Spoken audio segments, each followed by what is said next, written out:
नमस्कार, आप देख रहे हैं मिथिला 24/7 और मैं हरिशंकर झा उपस्थित हूँ।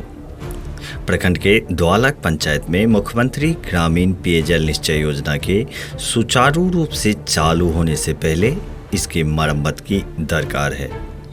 पंचायत के सभी 11 वार्डों में कागज पर नल जल योजना का कार्य पूर्ण कर लिया गया है, लेकिन धरातल पर किसी भी वार्ड में हर घर नल का जल पहुंचाने का कार्य सुचारू रूप से शुरू नहीं हो सका है। पानी टंकी के लिए खड़ा किया गया स्ट्रक्चर में लगे लोहे को जंग खोखला करती जा रही है। स्थिति यह है कि टंकी में पानी पूरा भर देने पर वह कभी भी धराशायी हो सकता है और लोगों की जानें भी जा सकती है। पाइपलाइन अधिकांश जगहों पर जाम हो गया है। घरों में लगाए नल के अवशेष मात्र ही बचे हुए हैं। द्वालक पंचायत कोसी नदी के गर्भ में अवस्थित है। इस क्षेत्र के पानी में आयरन की मात्रा काफ़ी अधिक है। पानी में अधिक आयरन पाए जाने के कारण लोगों के कपड़े जल्द ही पीले पड़ जाते हैं। यहाँ के लोगों को विभिन्न तरह के जल जनित रोगों से बचाव के लिए स्वच्छ पेयजल उपलब्ध करवाने की सरकारी योजना करोड़ रुपए खर्च के बाद भी धरातल पर उतरती नजर नहीं आ रही है।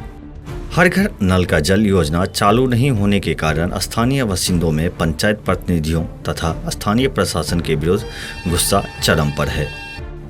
द्वालक गांव के वार्ड 4 में मुख्यमंत्री ग्रामीण पेयजल निश्चय योजना के तहत 19,95,890 रुपये की प्राकलित राशि से निर्मित पेयजल आपूर्ति योजना का उद्घाटन सूबे के मुख्यमंत्री द्वारा किया गया था।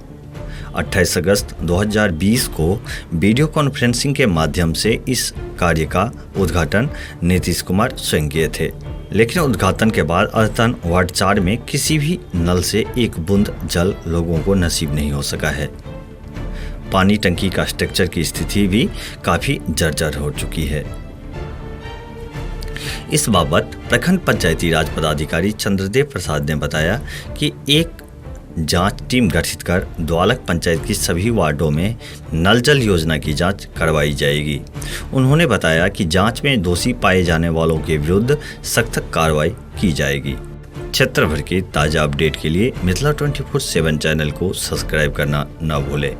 धन्यवाद।